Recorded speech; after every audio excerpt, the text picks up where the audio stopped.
If you like what we do here on Skiba News Nation, please like and subscribe, and also share with others so that we can grow the biggest truth-seeking community on the internet. Huge shout out to all of our Patreon supporters. We couldn't do this show without you, so I just wanted to say thank you. And if you want to help support us, go to patreon.com/Skiba News Nation.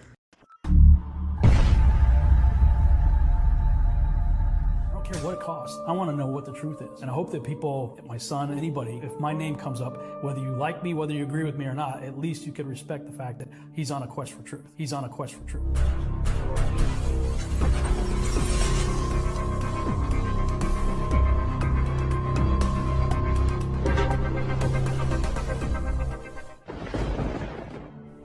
Welcome to Skiba News Nation, bringing you unfiltered views, news, interviews, discussions, and more. And now, here's your host, Jeremiah Skiba, award-winning musician and son of Rob Skiba.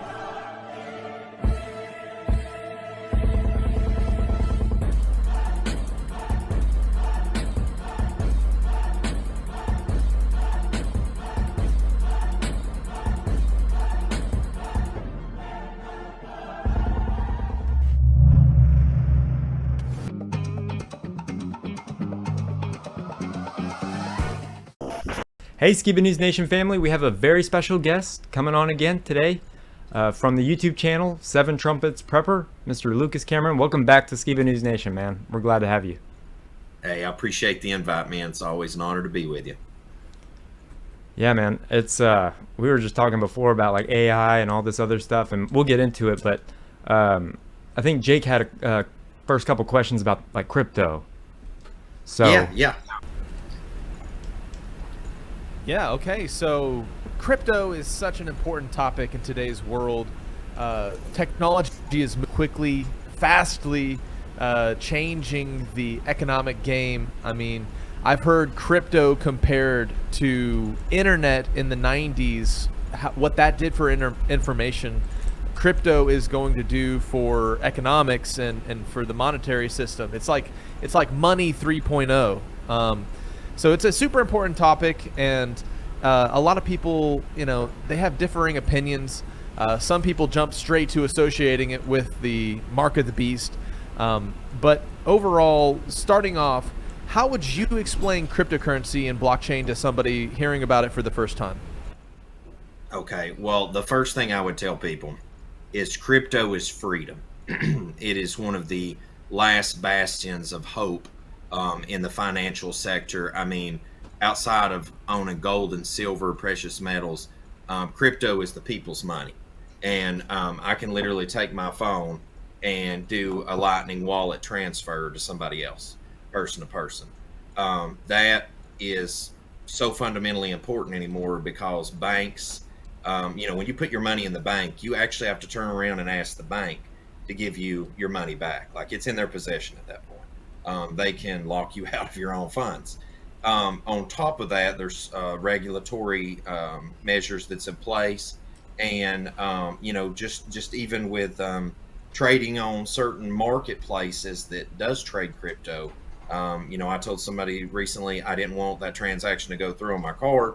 Well, that ended up locking up my account for a mess for a while. So it's important that people understand that self-custody of your money is something that we don't really get to enjoy with fiat dollars anymore, and the value is diminishing. I mean, I just went and bought materials for a job site for a customer, paid double what I used to. Our money is significantly losing value, fiat currency.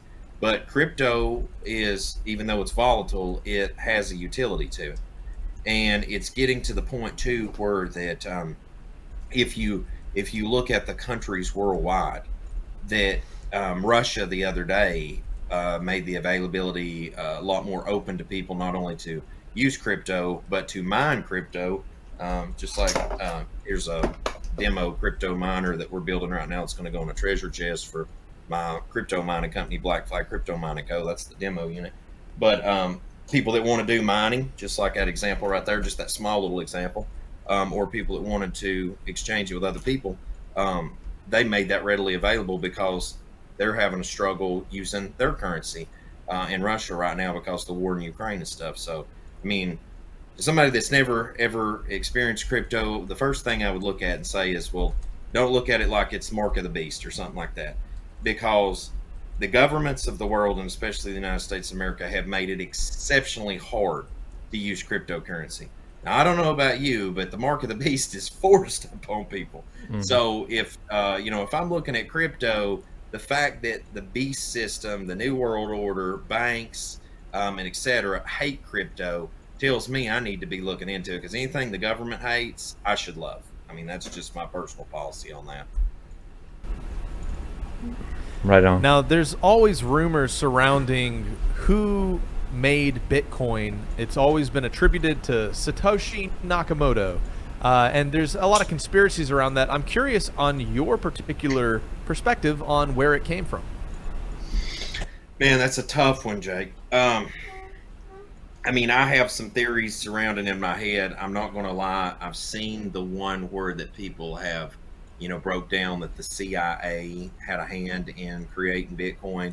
I mean, that one, there's a lot of ways you can stack the deck. But the thing I would tell people is, if you look at what started with Bitcoin, and then people have took and made so many other projects and other financial venues within the crypto sector. I'm not trying to sugarcoat glaze this, but ultimately at the end of the day, whoever did create Bitcoin, aside from them, there's been a lot of good people that's created a lot of projects that have created wealth for people that didn't have wealth, and an ability to monetize people.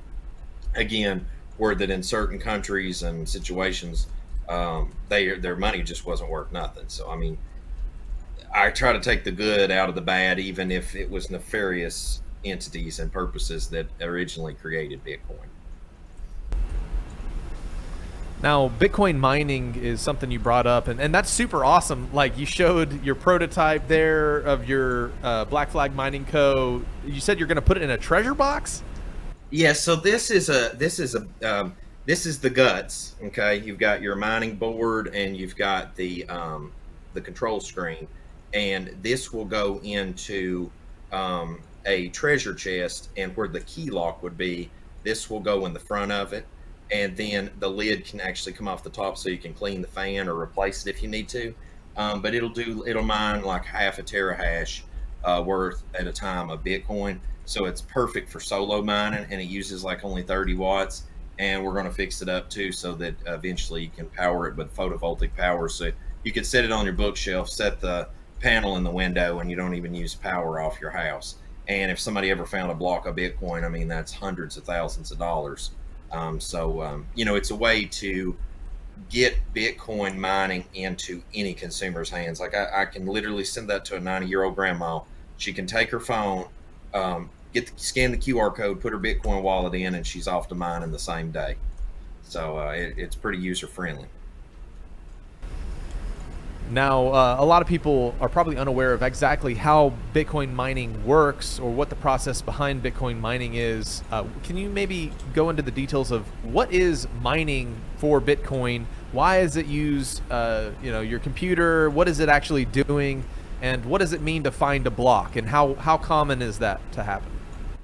Okay, well, it's rare to find a block of Bitcoin since I've been mining. I've only ever done that twice. And that was way back when China banned Bitcoin mining. And the thing was, I was mining on a pool. I wasn't solo mining. If I'd have been solo mining, that'd been hundreds of thousands of dollars for myself. But some of the mining equipment that I was using, because I was working in a pool of people, it just so happened mine found the block at the time. But that is a hard thing to do. And the more and more people that get into mining, I just came back recently from the biggest Bitcoin conference in the world yearly, and they actually did it in Nashville, Tennessee this year. And you would not believe how industrialized mining is getting. But at the same time, everyone there was willing to, really work with you to try to get equipment in your hand if you had energy. And that's the thing, energy is getting hard to use for mining. And so you've got to get really efficient things or small equipment, etc. And to explain to somebody on ground level what Bitcoin mining is, it's you're helping keep up a ledger. Now, when you go to the bank, you put your money in the bank, they have that on a ledger. The bank solely keeps that, though, right? And the federal government, of course, FDIC and people like that, can look into these things, etc. But long and short of it, that bank keeps that solely there. It's centralized. Now, crypto is decentralized. So a person that's keeping up that ledger in China, and then somebody like myself in Tennessee, and then a person in Germany that's crypto mining. If the power goes out here and somebody's still mining in Germany, the cloud is still keeping that ledger up. And eventually, after a while, it gets to the top of a block and new Bitcoin is minted. And to whoever helped find that Bitcoin block is paid out that amount for the work that was done to help keep up that ledger, because it's decentralized, it's out there in the cloud. And that's what's so unique about cryptocurrency is I just recently helped a friend get their money off their cold storage wallet, put it in the market, sell it, and cash it out to the bank. And it was stored out there, pretty much, I'll just say, in the cloud on the blockchain. And the ability to protect your assets like that compared to setting it in the bank, if we had a cyber attack on the local bank and wiped me out, I don't have to worry about that like it would with a blockchain. So definitely has its utility for people that's trying to protect their assets, for sure.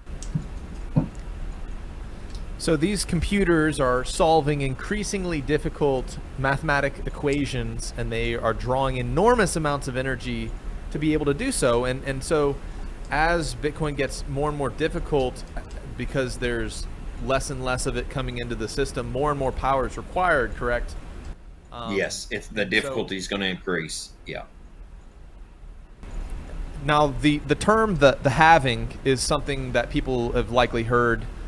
Maybe you could explain what the halving is of Bitcoin, how it contributes to the rarity of the coin, and how many Bitcoin actually exist or will ever exist. Gotcha. The exact number of Bitcoin that ever will be minted, I can't tell you right off the top of my head. And I just looked at those numbers recently, but like as far as like the halving goes, like used to be 6.5, and now it's down to like 3.25. And then it will get down to, I think the next halving it'll be 1.75 or something to that effect, and it will continue to get less and less and less and less and less Bitcoin ever halving until that there is no more minute.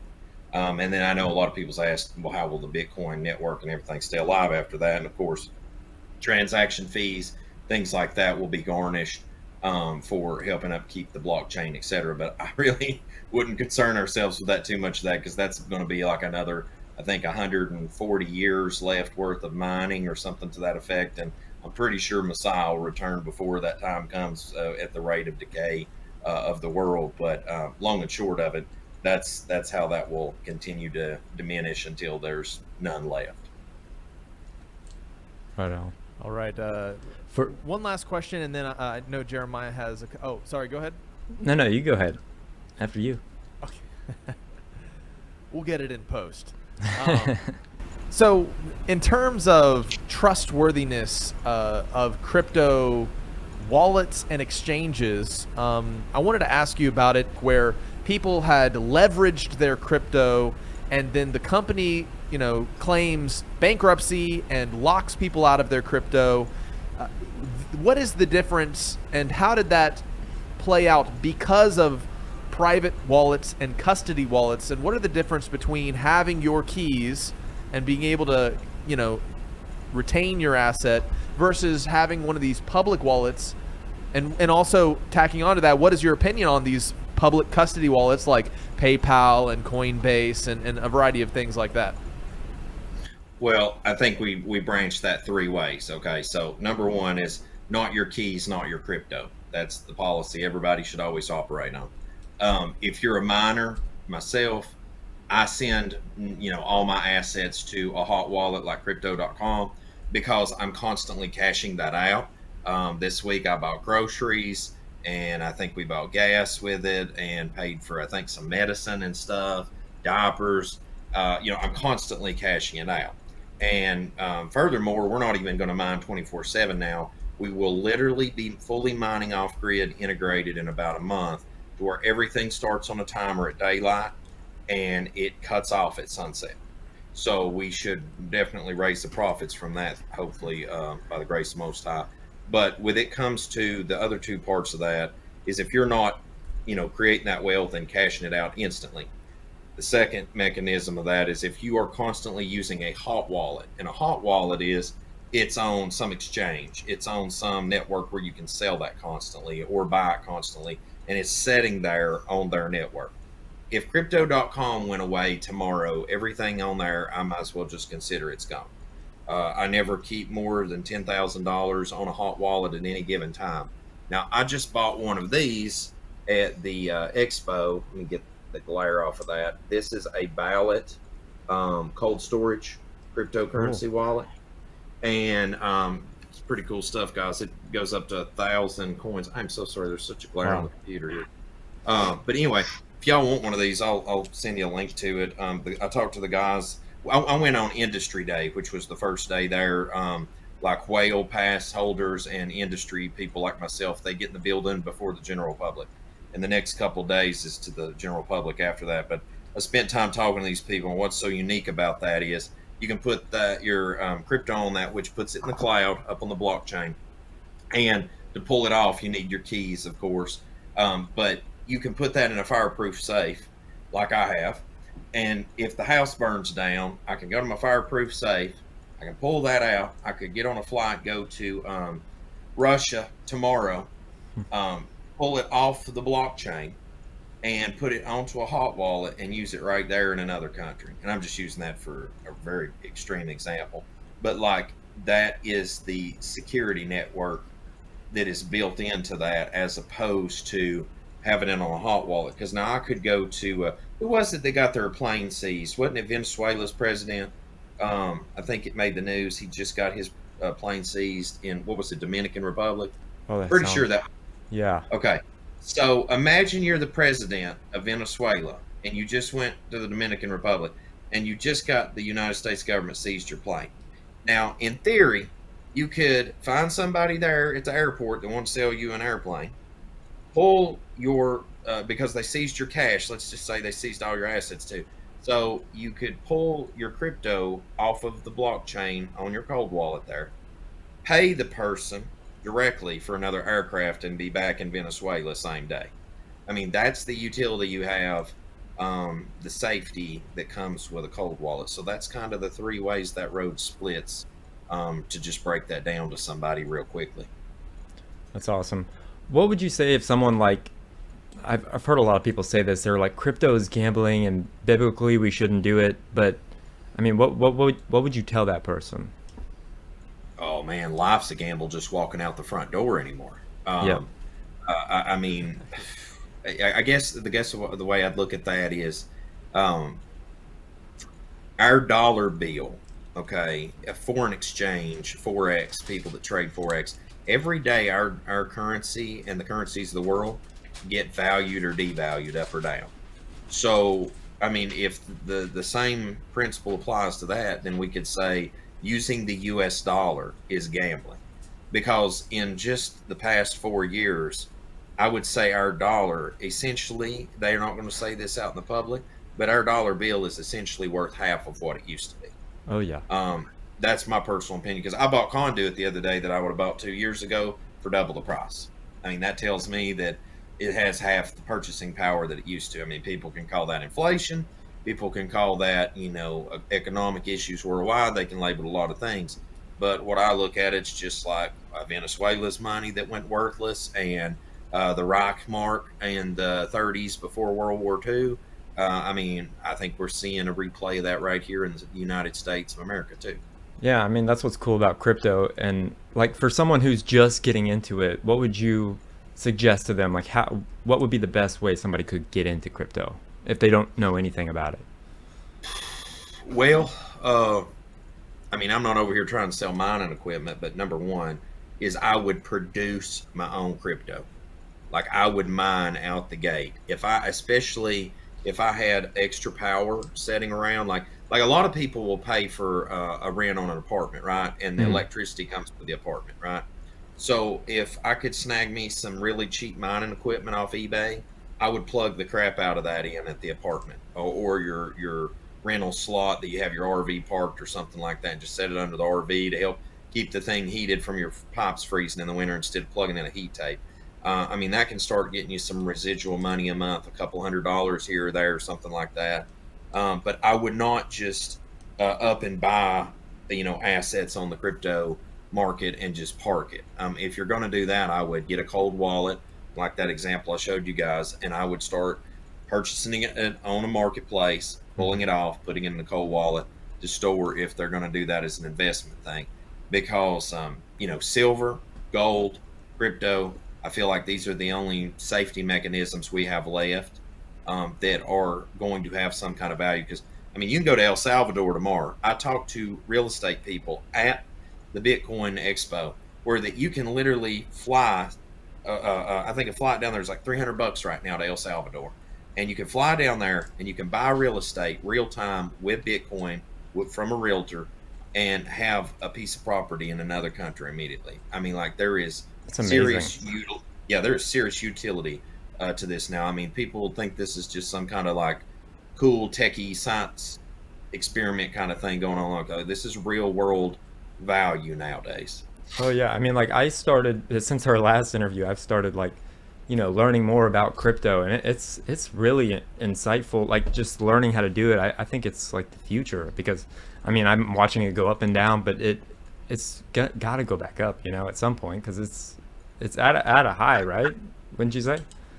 Oh yeah, yeah. I mean, I think it's in a real good window. I mean, people's got to think that in 10 years, something that was pennies has went to over $60,000 in value. Right. I mean, if I found a block of Bitcoin tomorrow, guys, I could cash out and not have a care in the world about anything. I mean, that's like how much it could change someone's life overnight. And I've really helped my family over the years in just the short span that I've done it. I mean, it's been life changing for me in many positive ways. So I just feel like there's two sides to it, and there's the investment side of things, Hmm. and then there is the actual producing a product, and that side of things has been more tangible to me because, like, as a farmer that's lived on a homestead ever since I was a child, we grew tobacco and corn and watermelons and cattle, and we'd take it to the market and we'd exchange and get a value out of it. And Right. now I just use the technical skills I have doing off-grid construction for people. I've turned that into, photovoltaic power here on the farm and just create crypto out of it and sell it for a product. So it's just changing gears a little bit, but a different thing. And I mean, I think it's been well worth the effort put into it, long term especially. Right on, man. So I'm gonna change the topic. Okay.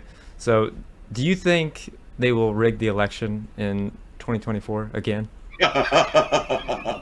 I'm sorry, I'm not mocking you guys. I can't contain the diabolical thoughts that go through my mind.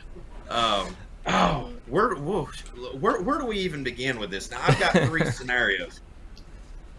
From the shallow Let to me the go deep with end, right? yeah. Let's go from the shallows to what is it, 47 meters down. All right. So I think the most tangible thing to do in this is I know that we have a population that drinks fluorinated water and is sprayed with toxic chemicals in the sky and poisoned with their food and taught in the public school indoctrination system. So the cognitive dissonance is real. So they're probably not going to be able to resonate with this on some of these. But for those that have eyes to see and ears to hear, and hopefully the Most High gave them the ability to understand, is that this cyber terrorism thing, the shutting down of banks for like 72 hours, there was a retired U.S. Marine colonel, I believe it was, has really went on about that if things don't look promising, that they will shut the banks down around election time to disrupt everyone. I would not be surprised if this ain't the case, coupled with another pandemic. I Hmm. hope I said that spanned out so we don't all get flagged and in trouble on YouTube land. Hmm. Um, Matter of fact, let's just call that topic X so that way we don't get in trouble for this conversation when we go further in on this. But I think that they will definitely do that. And if I was the wicked elite at the top, that's scenario one, which I think is tangible, because especially after being at the conference and Trump spoke in favor, of monetary things, and then you had RFK speak in favor of monetary things, and now he's endorsed Trump. All these polls. I've watched these polls tighten up, because even the lies and stuff that the news media can spin is getting pretty burned out. Yeah. So I imagine that the race will tighten up by the time it goes down, and so if I was the elite, I would definitely do a Type X event 2.0. And this time I'd actually stack bodies. Like, I wouldn't be telling everybody, hey, this is this, and it ain't really something. I'd actually make people so scared and afraid they would run to the pharmaceutical, drug, sorcery, industrial complex with open arms. I would really give them something to fear this next time. So, I mean, there's that scenario. And the third one, which just absolutely terrifies me, because I think they will do this regardless, is that I think they're going to use every mechanism in place, using race card, using financial means, using Type X event, and anything in between, to collapse this country within the next 45 to 60 days, because they have no intention of leaving the power in office. Right. That's the one that really bothers me the worst, because I feel like, like we said, in the shallows to 47 meters down, I think we're going to go all the way.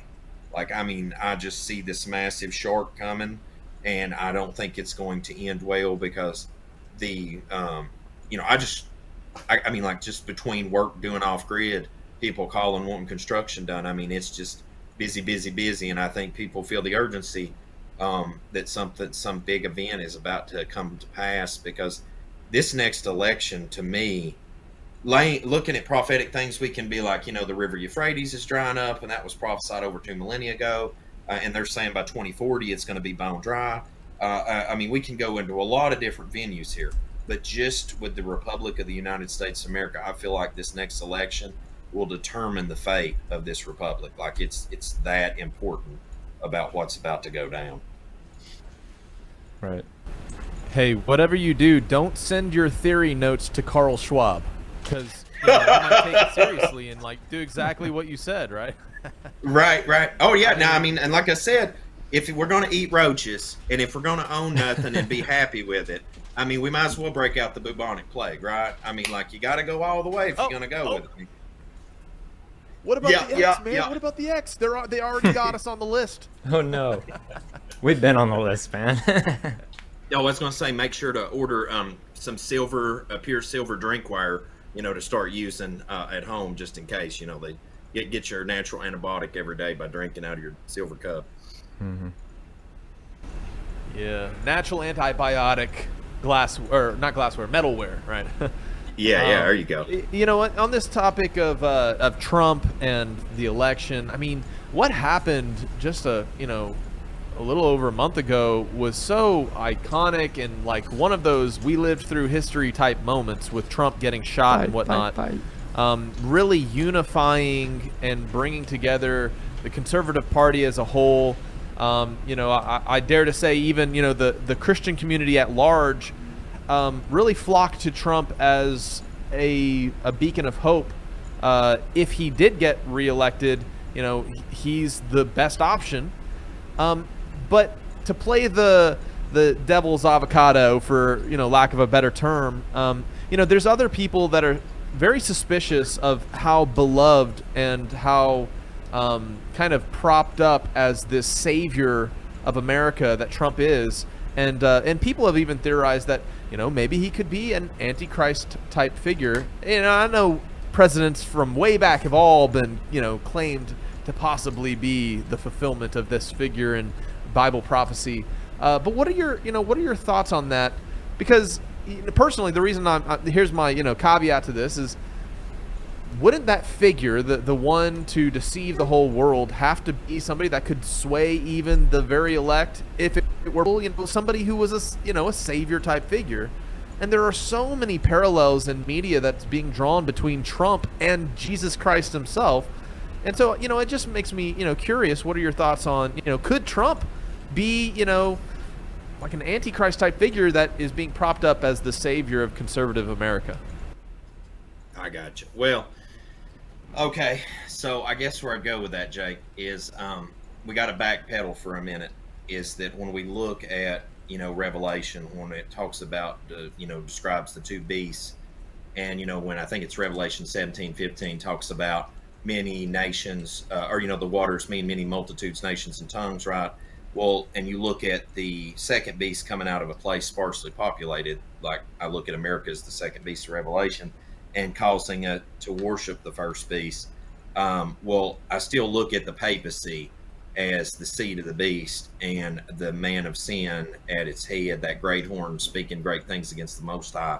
And also Daniel 7:25 talks about that he would seek to change times and laws. And the papacy is the only place still to this day that has attempted to change the Most High set apart times and also attempt to change the commandments.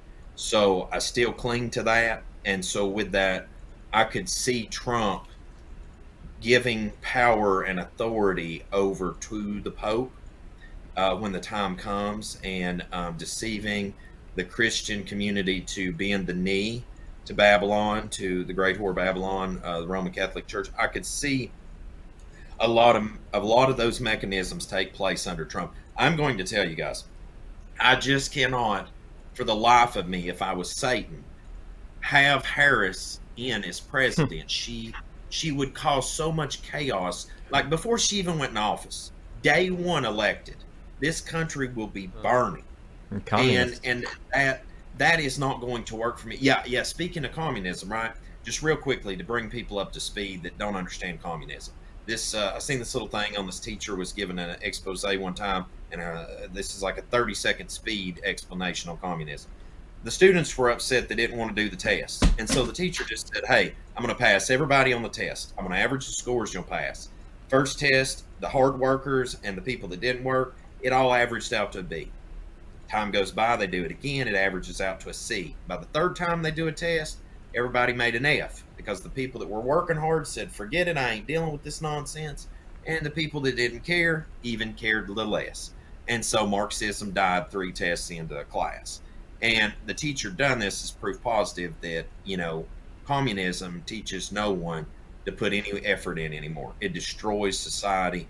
It always self-consumes, and etc. So when you put Harris in office, you're going to see that play out immediately. I honestly think she is a complete and utter idiot. I mean, just Oh yeah.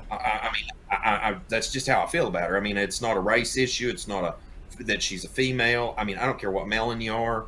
I don't care that you're man or female. I mean, she's just an idiot. Trump, to me, I swear, I think he has a lot of sin in his nature. He's obviously enjoyed women. That's a personal sin of my own I've had to work through in life. So I get that. I had to rise above that, too. But the guy, I think, in some capacity, does want the good for this country, and I've seen some things he's done that has bothered me personally, especially as a libertarian. But ultimately, I could see him the better candidate going in to lead this nation into that point in time where that peace, then comes sudden destruction. I would definitely, if I was Satan, 10 out of 10, put him in office, because I don't want the sheep any angrier than they are right now. Mm-hmm. And if I was going to try to deceive the elect, I'm going to tell you, if you want people good woke, just put Harris in office. People will be homesteading, prepping, and locking and loading overnight. So that's my 30-second or 5 or 6 minute analysis between them two. I mean, I've told so many people that if Kamala Harris wins, right? We know it's rigged, right? We know it's rigged. So, I mean, nobody can deny it. She, like you said, she's an idiot. She is so and you're not just saying that because there are facts that prove that what you said. Okay. Well, imagine this, right? You all hire me to come out and do construction for you, right? Mm-hmm. And I work on a project for 3.5 years and do not complete it. But I tell you guys, hey, if you'll renew my contract for another 4 years, I'll finish the project I first done for you, and then I'll start the new one. Are you going to hire me back? Of course not. I mean, that's just stupidity. And that's exactly what they're trying to sell the American public. I mean, like, there's people that are literally bashing her right now that they're like, the problems you're promising to fix, you're literally in the seat of power to fix them as we speak. Yeah. Like, I mean, you can push the easy button right now, but you won't push it. So, I mean, that's a terrible selling feature for me on I don't even care Democrat, Republican, or whatever. That is the worst selling feature of all, is that you are in the command chair. You have the ability to immediately start repair work, and you're not doing anything. Right. So allegedly, their connection to Kamala and her parents shoving Marxism and indoctrinating her with that mindset. And you know, I've heard the term thrown around, Kamala-unism, right? So it's the thing that they were trying to bring in to destroy America, the same way as Venezuela in a lot of ways. Gonna say, like, do you think that if they rig it, there will be a civil war? Because I've heard so many people say that there would be a civil war, and I mean, I think that it very well could happen, and that's a frightening thought to even enter my mind, but it's a very real possibility. What are your thoughts? Me and I'm going to tell you, the secession of states would not be, I wouldn't be above suspect to say that there wouldn't be a massive succeeding of states leaving the Union at that point. I think it would be a hard-pressed measure at that point to hold this Union together, because the upheaval is a real thing, and they have race-baited, they have class warfared, they have financially destituted people. I mean, I literally do construction, I mine crypto, I build crypto mining equipment, I work 13.5-hour shifts sometimes with my buddy helping him build tiny houses, and I'm still almost bankrupt day to day. And that's not because I'm not willing to work. That's because our money is dissolving faster than I can produce it. Yeah. So, like, the middle class is beyond upset, and they want to destroy the middle class because they need only the poor and the elite. Like, that is important for the New World Order. Like, if I was the New World Order, one of the number one things I would do is get rid of the middle class. Be my, like, if Luke's punch list bullet points of things to do, it would be get rid of the middle class. That would be like one of my top 10 bullet points, no questions asked. So, I mean, that is going to trigger people to the point where I think that since 2019, okay, people have lost the value of their money. They have been pushed to leaps and bounds they've never had to. They live in the new normal, and they about had enough. And so I wouldn't be surprised if this thing don't end very badly in the very near interim in the future. Do you think there should be more than two parties? My producer wanted me to ask that. Absolutely. Yeah, I wish there was a constitutionalist party. That I would definitely tomorrow go sign my name up for that. I'm just kind of so aggravated that, I'm kind of so aggravated with this republic at this point that I honestly feel like a lot of these people that say no king but Messiah, I'm like, I'm pretty much about to that point where I'm like, I really am almost okay with just letting this thing burn completely down, because I don't know if we've hit that point where it's irreparable at this point. I do believe that if Harris is elected, we are definitely at that point of it being irreparable. I don't see this republic in any way, shape, or form being able to be salvaged. I literally done a live stream last week on Sabbath, I think it was, and I showed just the national debt alone. Looks like Delta Airlines starting out the tarmac and then just going not even up into the sky, but just straight into space. That's how far gone we are, on the national debt alone. And I can't operate like that as an individual. I can't operate like that as a business professional, as a CEO of a company. And so, I mean, that alone, it's just a matter of time. We have followed so many line items that the Republic of Rome has followed, that it met its demise, and I feel like we have literally followed suit right behind it to the point where it's any minute before the nuclear football gets pushed that we burn to the ground just like it. Awesome.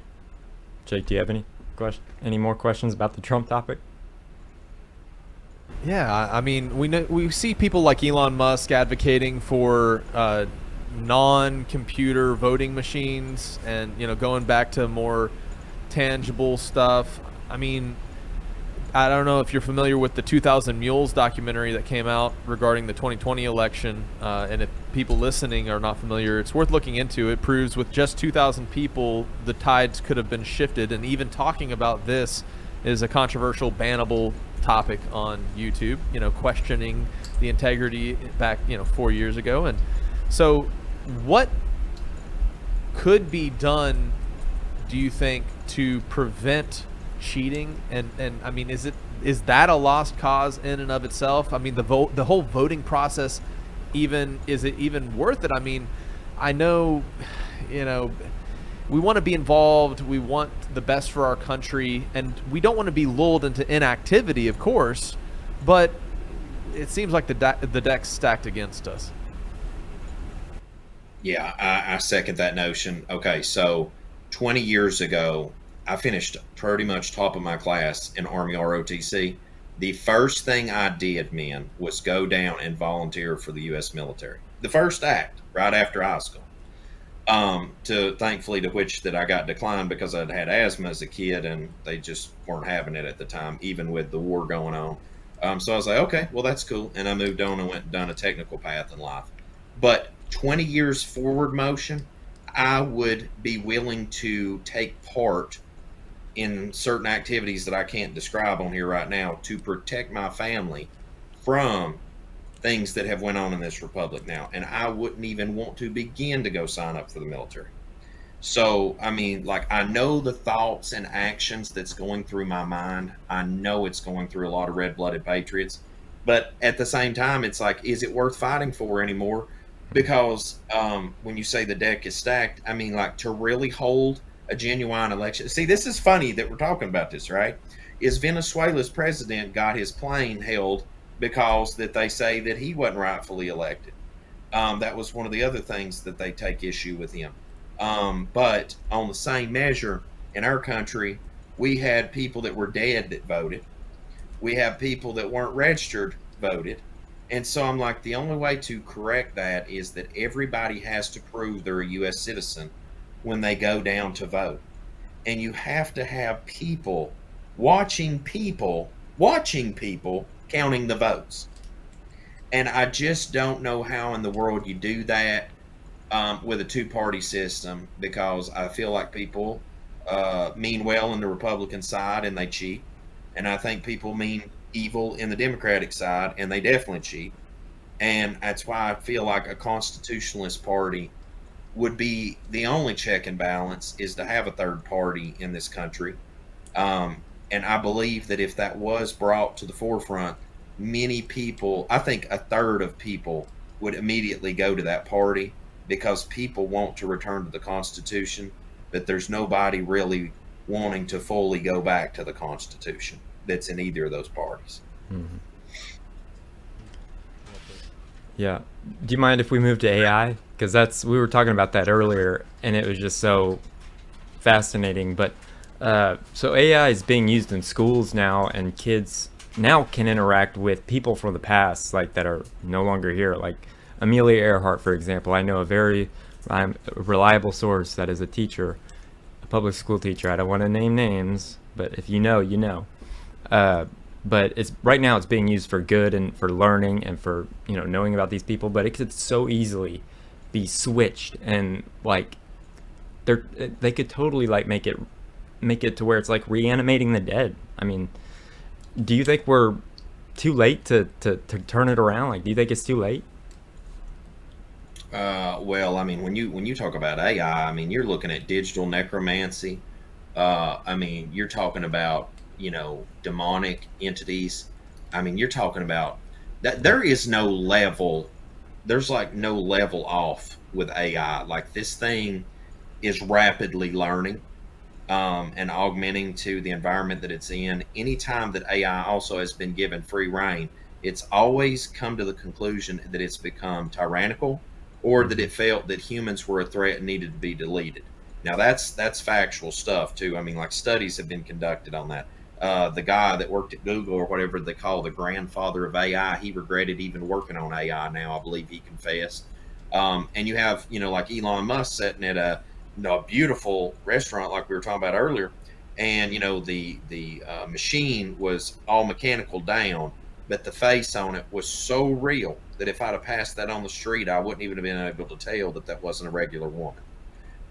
So, like, we're moving into a realm where that we're not going to be able to hardly rightly divide what is fake and what is real. And furthermore, we've gotten to a point in society where that the workforce is so fractured that many of these machines will replace people's work, which will further exacerbate the situations that we're dealing with. And then in relationships, we are so fractured, and that is by intent, because if I'm Satan, one of my top bullet points is destroy the nuclear family. I mean, and so what do I do that with? Well, I'll just give the man a machine or the woman a machine, and now they don't need to worry about going and seeking out a relationship anymore. And a double bonus feature is I'll just have the thing spy on him. Like, imagine having an Alexa or a Siri following you around 24/7, reporting on you to the thought police. I mean, this gets crazier by the minute. Right out of 1984, man. Oh, it's a freak show. I think Orwell, if he would have had the understanding of AI in his day, Orwell's 1984 would be a paramount description of today, no question asked. Like, the brother just needed a 2-week glimpse into today, and he would have almost wrote something prophetic, And matter of fact, let me see where I got 1984. Anyway, it's I'm in the truth section with my Bibles and other thing. I know it's up here on the wall somewhere, but yeah, man, that is absolute necessary reading nowadays. Oh yeah, for people. Like, the minute you come into the truth, like after you figured out the scripture, you figured out the true state of the world you're living in, flat Earth, etc. Like, 1984 is absolute mandatory reading material. Absolutely.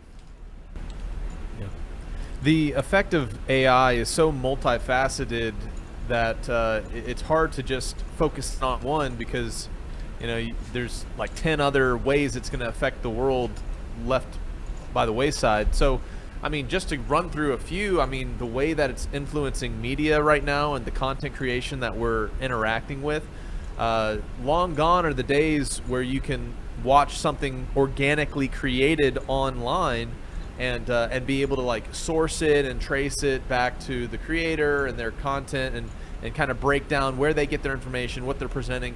Now, you have the face of Joe Rogan presenting completely bogus stuff that he never said, or you have the threat of deep fake and all that kind of stuff that we were kind of prepared for. And several years ago, deep fake was a big kind of controversy thing, but it's now completely plausible with AI today.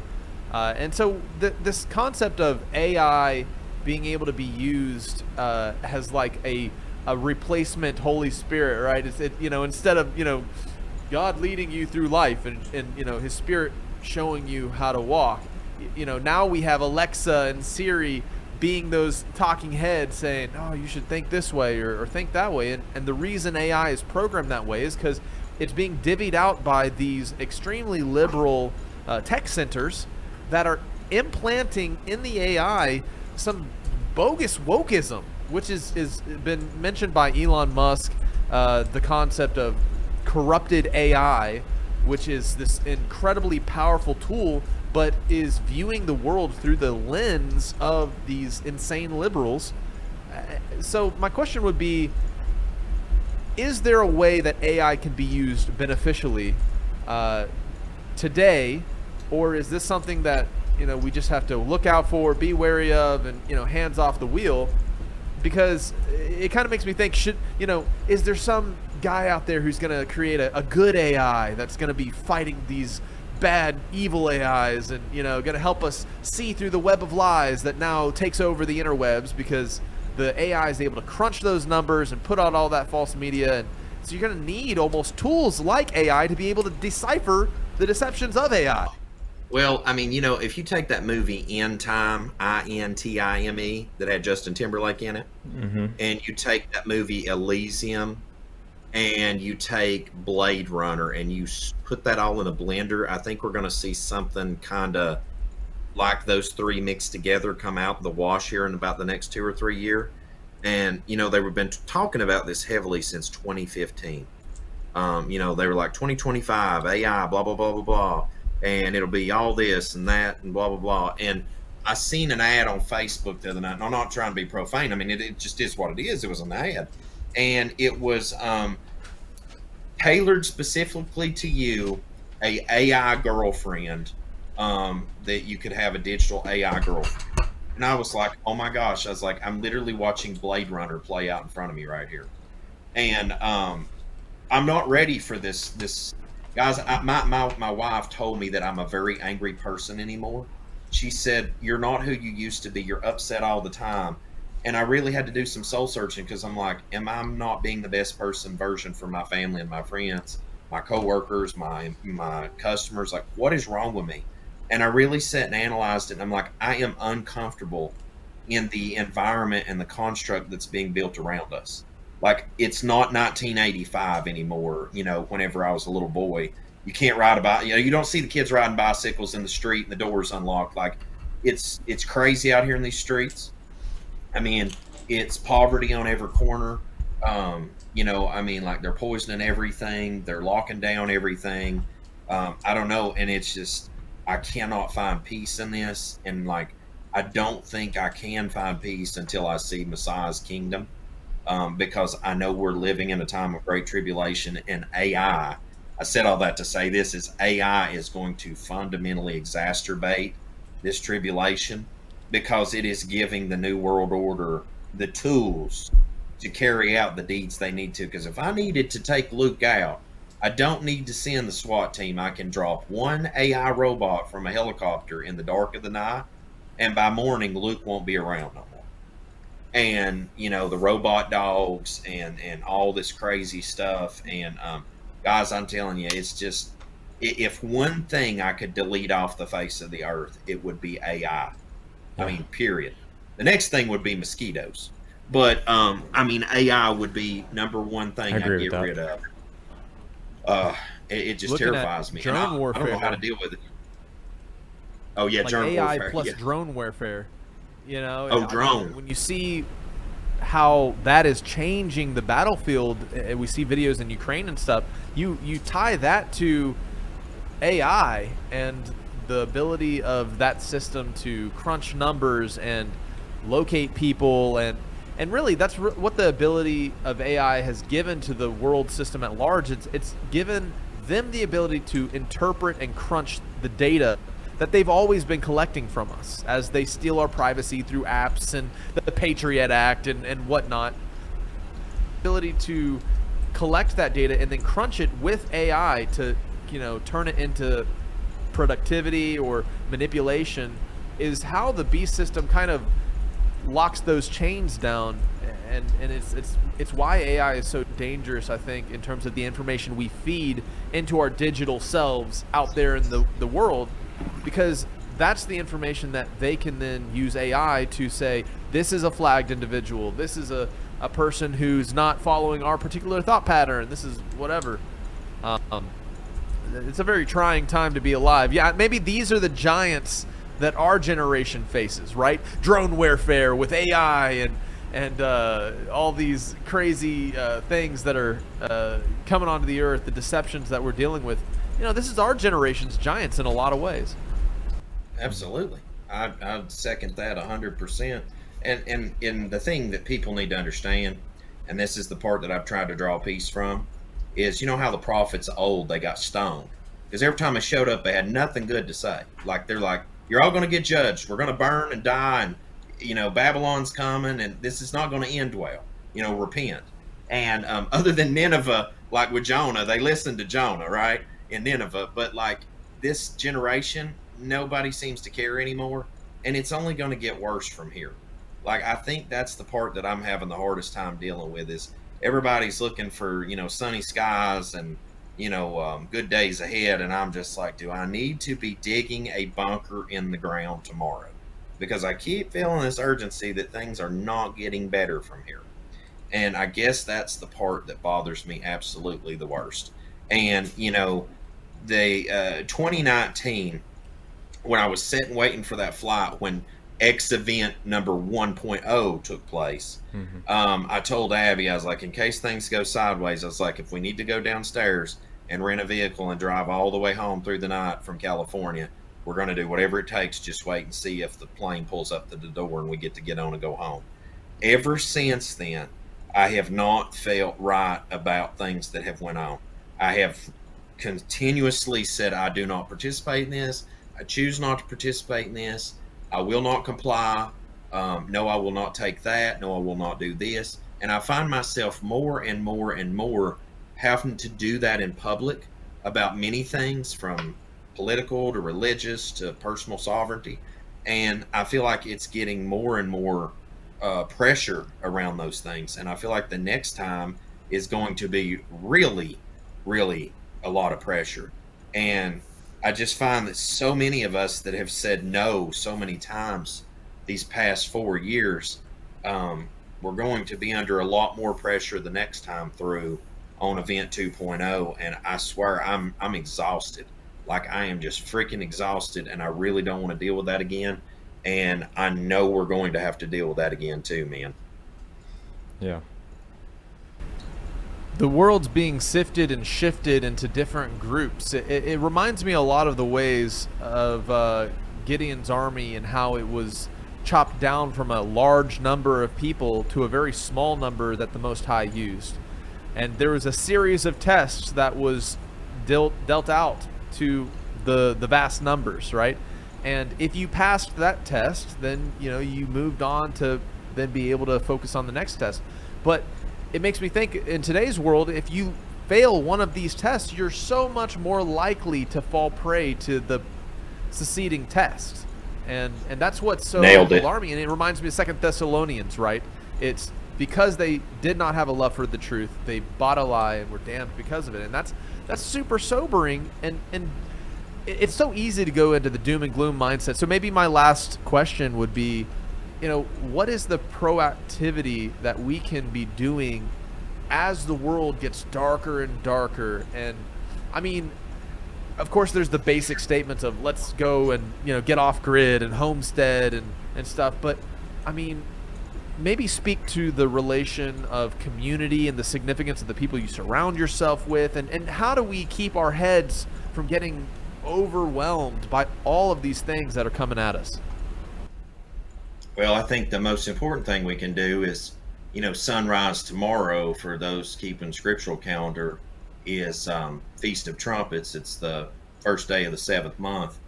And, those next 10 days, I think it's ideal that people take the 10 commandments and really look at them leading up to Day of Atonement and really look. And it's like, am I writing these things on my heart and doing them?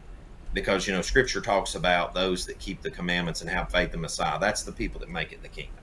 So I would say that's absolute number one paramount thing to be focused on. Secondly, after that, your mental health. Thirdly, your family. And then, what is it? Was it J.R. Tolkien? I think it was that Gandalf said it was the little deeds and actions of everyday men. Talking about the hobbits that made the difference or something. I don't want to misquote Tolkien's writings, but anyway, we can only, there's this circle. I've seen it before, and it's got all these deeds and actions of things and stuff that you can't control. And then in the center of it, it says you. And then it's like your deeds, your actions, your thoughts, those things can be controlled by you. And so I've tried to dial that back, because I'm like, I can only change the world so much. And I can only help the people that's outside my circle around me that I can, reach out to, and that they're willing to receive that help. The other people, it's an individual responsibility. They're going to have to take care of themselves. And so, I mean, that's kind of where my mind has drawn back to, because the major chess piece moves that are being moved on the chessboard are outside of my control. Like whether I want them to be a certain way or this or that, it is what it is. And then, we could talk about the seven trumpets of Revelation about to take place anytime. The tribulation that's coming up on the earth, all these things that's happening, the river Euphrates drying up. I mean, the kingdom of the Most High is going to come regardless. So, it's got to get worse leading up to that before it gets better. So I think, people just need to be mindful of these things as a whole, because we are being bombarded every day that a man's mental health can rapidly diminish and decay if he is not mindful of the warfare, the spiritual warfare that we're engaging in on a massive level every day, being bombarded. Right on. Dude, it's been every time we talk to you, it's so insightful. Where can our viewers watch you? What is your channel name so they can find it? So on YouTube, they can find me at the number 7, and then it's Trumpets Prepper. That's my YouTube channel. Can pop over there and check it out. So far, they haven't really took any content down lately. I've tried to be really careful on a lot of the live streams been producing. I was really proud of a documentary I produced 9 years ago.